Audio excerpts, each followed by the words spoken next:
Hello, welcome to the basement. Hey guys, thrilled to have you here. New week, new show, fired up, all kinds of things to talk about. This is my real basement, I promise. Thank you for joining me here, as I said. Today we're going to talk about Packers fans. I think they're fascinating right now. I love you people. I have more things to say to you people. Something I hate about the AFC West, Mahomes, Garoppolo now, Russell Wilson, Herbert, we have to get into that. And then an interesting debate, philosophically. Do you care more about your alma mater winning in sports or your local professional sports team? There's this great debate going on. Where do you come out? We'll get into it. Plus, we're going to do takes on takes. Stephen A. Smith versus Colin Cowherd. What a show. Let's start with what I love, what I hate, and what's hilarious. Roll it.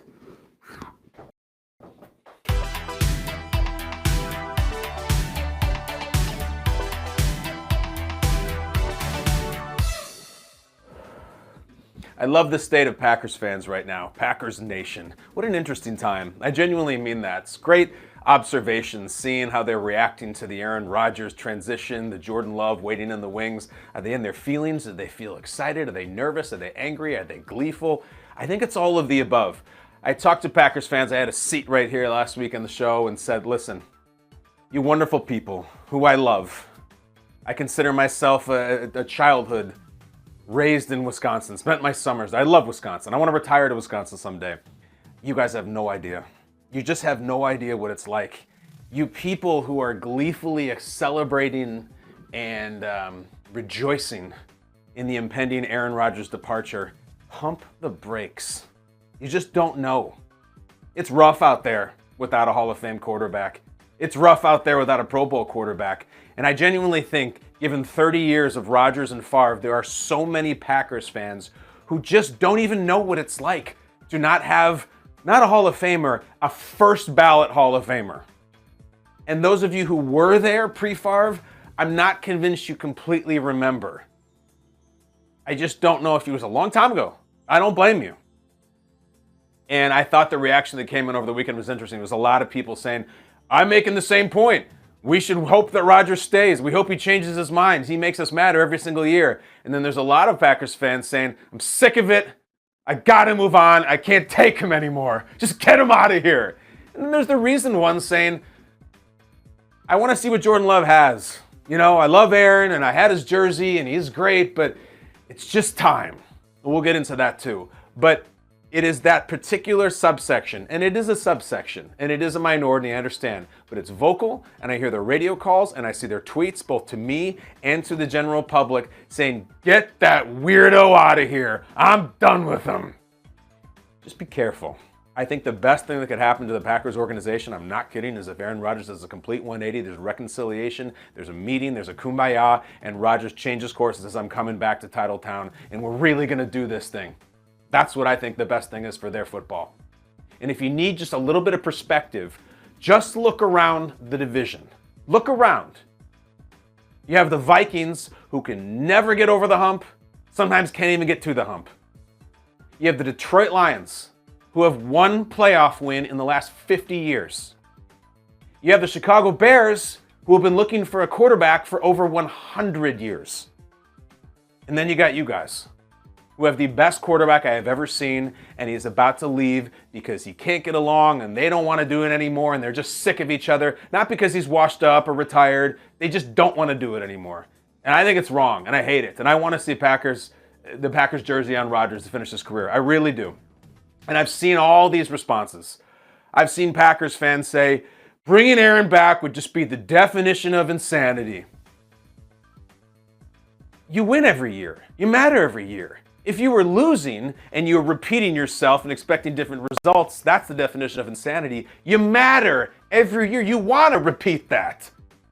A couple years ago, you were one throw away from going to the title game, going to the Super Bowl.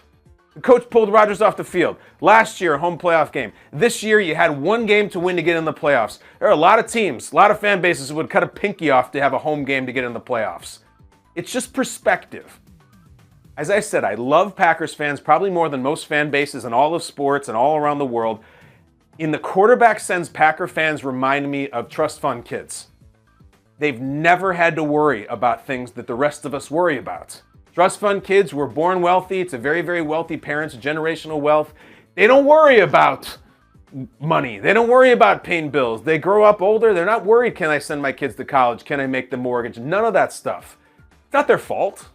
It's not their fault. They were just born into money. They have a different set of concerns. Packers fans for 3 decades have not had to worry about quarterback play. It's always great. It's always fantastic. It's rough out there, man. It's really rough. I have seen it both with my Chicago roots, watching the Bears just flounder, and I've seen it with what I do for a living now, watching all these different fan bases and all these different franchises. There are franchises that are just losers, and they can't find a quarterback, and they think they do, and then he's not the guy they thought he was, and they draft, and they redraft, and they trade, and they free agency, and it just never works out. That's someone who doesn't know if they're going to be able to make rent that month. Packers fans are just blessed. They just have had generational quarterback wealth, and they're so fortunate to have it. I just don't understand them saying, goodbye, it's out of here. I'm done with it. I'm sure the next guy will be great. And even if he isn't, I just want to be rid of this guy. That's a very strong subsection there. The ones there, Rodgers is just so annoying, get him out of here. I look at the Rodgers thing, and I say, I need to know why you are glad he's leaving. In fact, why is Rodgers leaving? You're about to trade the best player you've ever had. I need a better explanation than it's just time. What does that mean? I see it all the time. It's time for a change. Get into that. Dissect that. It sounds like a cliche that you say to someone you're breaking up with just because you don't really like them and you just need a soundbite. It's time for a change. It's not you, it's me. I would take it's not you, it's me. This blasé nonsense, it's time to move on. That is, the Rodgers-Packers relationship demands more than that. More than that stupid cliche that means nothing. It's just time for a change. Time for a change like it was with the Patriots and Brady? Do you know what the Patriots have become since Brady's gone? They're sub 500. The great Bill Belichick and this incredible organization, this old school with the banners hanging and the great Hall of Famers, they are a losing team since Tom Brady left. Brady went and made the playoffs every year, won a Super Bowl. I wonder if there's some Patriots fans who said, it's just time. It's time for a change. I don't know. This is about the Packers. But when the Patriots lost their all-time great, floundering. They've tried their young guy, just like you're going to try yours. It's not really working. Certainly not the same. Let's go to some tweets. Because Jason Wilde is a guy who is in the industry. He's really well established, especially with the Packers. He saw what I said last week, and I'm not going to read all of it, but he says that I explain the idea of be careful what you wish for, which he's been talking about, to the I can't wait to get rid of Rodgers crowd in recent weeks. Might be the right move to get rid of Rodgers, but don't get the celebratory nature of some of them. Neither do I. Because here's some other tweets. Why are Packers fans, some of them, so gleeful that the best player they've ever had is going to be playing for a different team? This guy, Brian, says, a lot of Packers fans get this as a huge risk. They know Jordan Love is no guarantee. But they've also put up with this sideshow from Rodgers for years now. The constant snipes at the front office and the coach, the lack of commitment, the McAfee BS. We're good with moving on. It's time. All right, let me get to that in a second. But another tweet, because that is not an outlier. Another tweet. Ray says, Rodgers was an amazing quarterback, fun to watch. Last few years, though, he's been too much to take. His politics and conspiracy theories and voodoo nonsense have been cringeworthy. Honestly excited for the future, whether Love is a Hall of Fame quarterback or just average. It's like a beautiful mystery. I don't get that at all. Take that down. I don't get the get rid of Rodgers because he is just so weird. Take that tweet down. I don't get it. I don't understand I watch him on McAfee and he's talking about this and I just can't stand it anymore. It's so strange. He's your quarterback. He's not your roommate. He's not your brother. He's not your friend. You're not playing golf with him. He's your quarterback. Who cares if he has thoughts on aliens? He is an alien. He wins every year. I don't care how my quarterback thinks about 9/11. I don't. I have my own set of beliefs about 9/11. I don't care what my quarterback thinks about 9/11. I care how he does on 3rd and 11. That's what I care about. What the Rodgers is drinking this tea and it's just so weird and voodoo. Who cares what he drinks? You know what Rodgers drinks? He drinks Bears fans' tears every single year, year in, year out. If you think Aaron Rodgers is washed physically, if you want to get into salary cap ramifications and his salary versus Jordan Love, that all makes sense. If you really want to go that way. Personally, I don't care. I think Rodgers is worth every penny. I don't care what he does to the salary cap. I don't care what he drinks. I don't care what he believes in. I don't care what he does in the darkness or the light, any of that stuff. He's Rodgers. He's the best ever. But just don't tell me, get him out of here because he's annoying and weird. Is winning annoying? Is just rolling over on the Bears twice a year weird? Because I have a good feeling it's about to go out the window. And you've been doing it for 30 years. You want to get rid of him, fine. Just let's check in week 3, week 4 next year when the Packers are 2-2 or 1-3. And let's see if maybe you wish you had a do-over and wish they had patched things up and it didn't end in this messy divorce of pettiness and vindictiveness and we're just sick of them. Because I wonder if maybe you might be just begging for the weirdo and the conspiracy theories and the tea. Let's wait and find out. In the meantime, let's get to what I hate.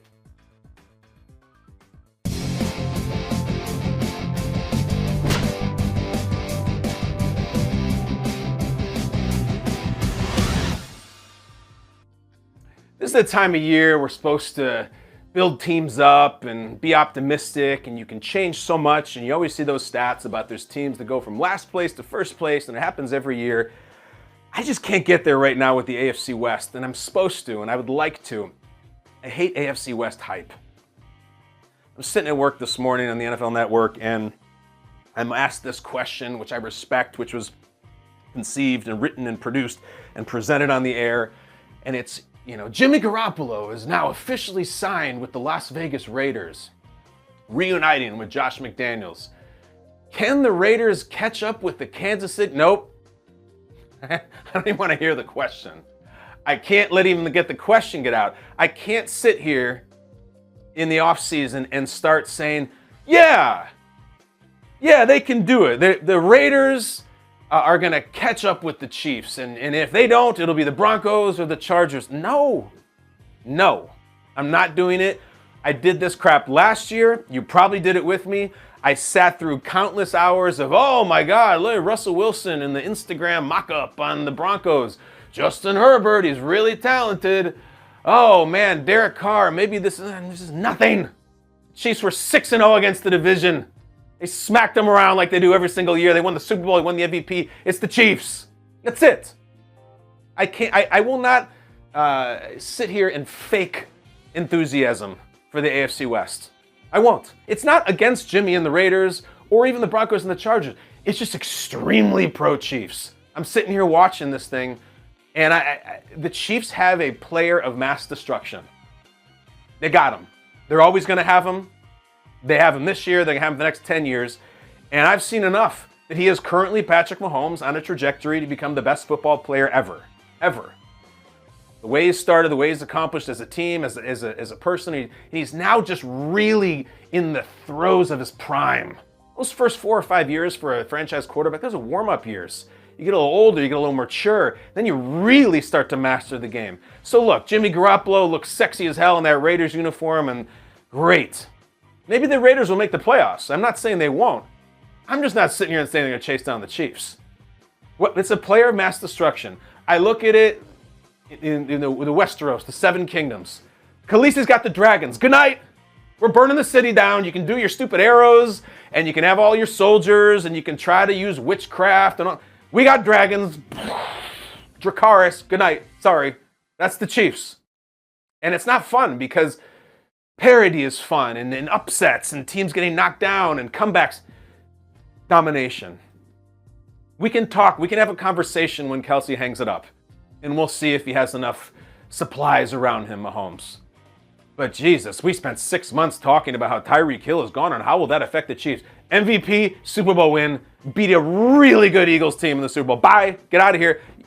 Pardon me if I'm not doing backflips for the Jimmy Garoppolo Raiders or the Chargers who just made us all laugh in the playoffs or the Broncos are holy crap because Sean Payton is there. And, Sean Payton in this offseason has become some combination of Vince Lombardi and Don Shula and Bill Walsh. No, it's the Chiefs. And I look back to my childhood as a fan and a worshiper and even sort of distantly a neighbor of Michael Jordan in the same general area. And every year as the offseason, it was, oh man, this Knicks team, this could be the team. Oh man, these Pacers, these great Pacers, they got Reggie and they got Dale Davis, and they got Antonio Davis, and they got Rick Smits, and I think this is the team. Nope. Nope. Never. This Utah team, I think they're due. Karl Malone and Stockton, and nope, beat them twice. It was just they had Jordan, and they screw you. That's it. It's over. I think this is the closest thing we've seen to Michael Jordan in the NFL. I really do. Just the dominant force who gets it done one way or another. The only time Mahomes was beaten in the Super Bowl because he had high school guys in front of him on the offensive line. He still almost pulled that thing out. Put on a show. Raiders fans, Chargers fans, Broncos fans, there's a wild card just sitting there. Go get it. Because I cannot sit here in March, or I can't sit here in September when that comes and say, I like it. I think the Chiefs are vulnerable. I've learned my lesson. If you're saying it, you haven't. It's the Chiefs league. You better believe it's the Chiefs division. Let's move on to what's hilarious.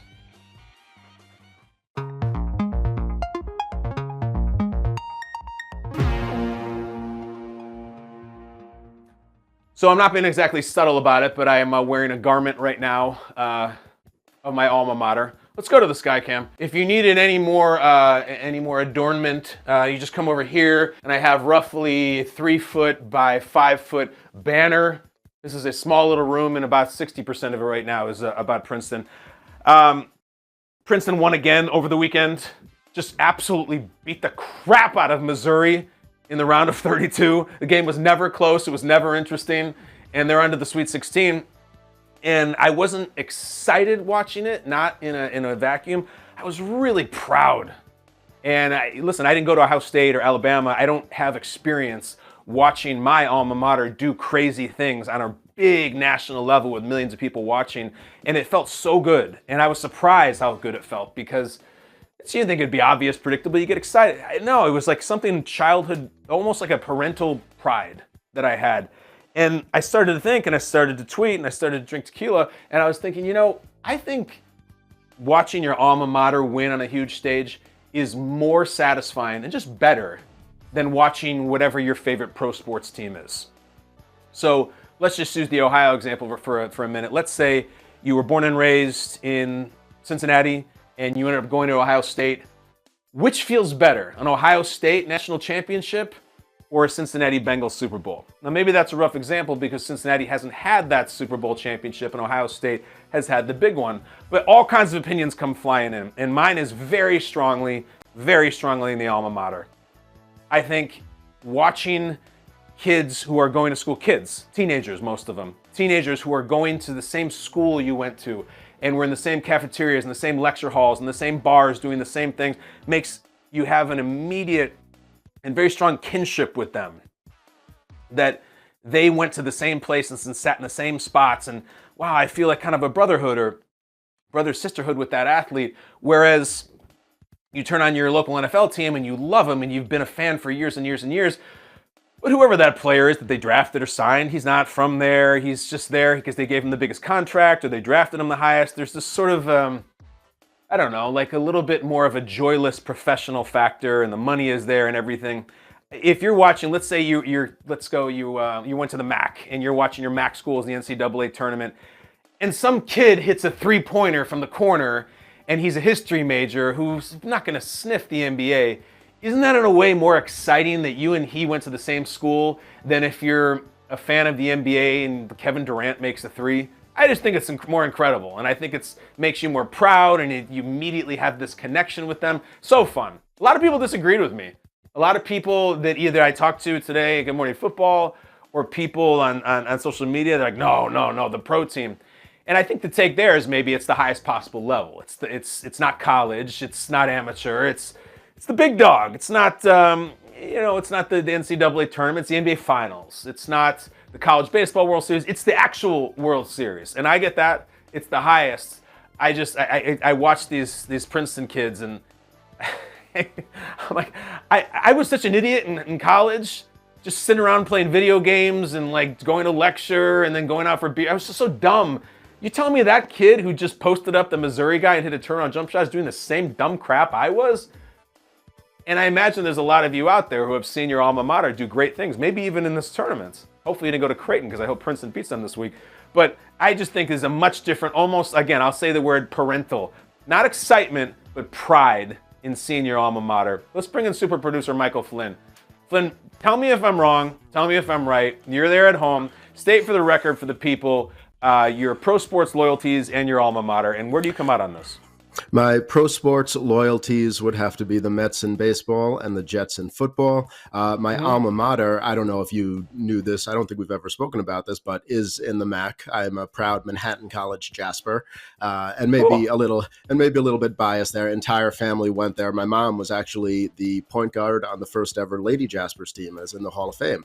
Awesome. But it's college, and I was watching you on Good Morning Football this morning. I couldn't believe that everybody else was disagreeing with you. It's with the college team, you have skin in the game. And it's also just this, it's not necessarily a team that you're following year round like you are with your pro sports team. I mean, look at you. We've barely spoken about Princeton in the first 6 months of this show. And now in this last week, you're all rah Princeton, just because all those emotions come back. And it's just the feeling of you have been there. It's something that you have like lived through that just makes it great. Where for a professional sports team, I just feel like there are so many moments with your professional sports team where ownership is aggravating you, or players are aggravating you, and they're constantly changing, where the highs and lows of the professional sports team can be so extreme, whereas your college team, the highs are incredible and the lows you almost don't even realize, because you're not even paying that close attention, which maybe makes you less of a fan, but that also makes it just an extreme adrenaline rush when it comes to that point. Does that make sense? It does. And I'm trying to remember, Flynn, don't the Jaspers show up in the tournament sometimes? The Jaspers were last there. They had back-to-back conference championships in 2014 and 2015. They've won. They didn't win either game. They were one of the first 4 teams in 2015, and we're like, oh, we're finally going to win one, and we didn't. But they had a big win back in 2003, 2004. They knocked off Florida. So they've had a little bit of success, just not since I've been there.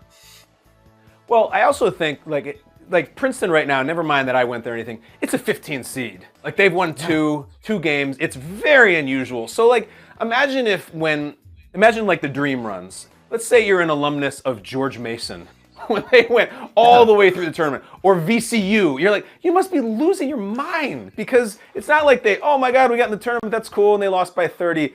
They won again. Like, imagine being an alumnus of the Cinderella team.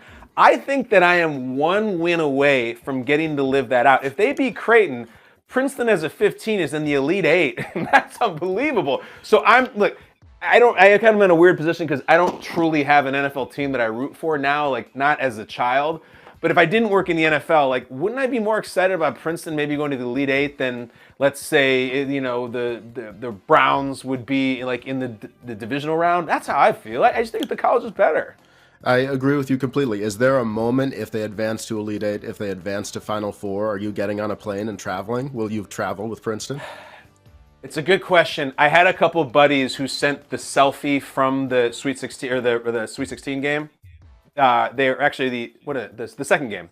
So they were at this last one versus Missouri, because after they won the first one, they're like, I'm going. So I wasn't there yet, but I would think, you don't want to gamble and say, if they get to the Final Four, I'll get there. The problem is the next game's Thursday. Like, I think it's on the other side of the country too. I don't even know. So I don't think I can get to that one. I think probably Final Four, I'll be doing it from Brandt's Basement. I don't know where the Final Four is this year. I'm not even plugged into it. So if they get to the Final Four, yeah, hell yes, I'm going. I'm going. Yes, that's what I'm saying. It makes it better that you're not plugged into it, because it just comes out of nowhere and brings back. Maybe the people who are on the opposite side of this argument didn't have a good college experience. Maybe they have some demons there that they don't want to revisit, that they don't want to associate with the school. But no, I'm all for the alma mater here. All right, and what's your mother's first name, just so we can give her acknowledgement for being the first player? Patricia McGrail Flynn, Trish the Dish. She was the point guard. Big on assists. Yep. That's great. Trish the Dish, a Jasper legend. Yep. That's amazing, Flynn. I'm not even kidding. That's very, very cool. I'm glad you agree with me. I'm sure Trish the Dish would as well. Go Jaspers. I'm going to throw a dart. Let's wrap up the show. Thanks, Flynn. That was incredible. Who knew he was going to come with the family nugget like that? All right. Trish the Dish, and if she had been a shooter or shooting guard, she could have been like Swish for Trish. All kinds of ways to go with that. Right now, it'd be a hashtag if she was doing it now. Whatever number I hit, there's a topic. It corresponds to it. That is off the board and terrible. I needed a catch and shoot so I could set it properly from Trish the Dish. Here we go. Pretend like I'm catching it, and then, yeah, there we go. 5. That is a 5 on the topic list. What is numero 5?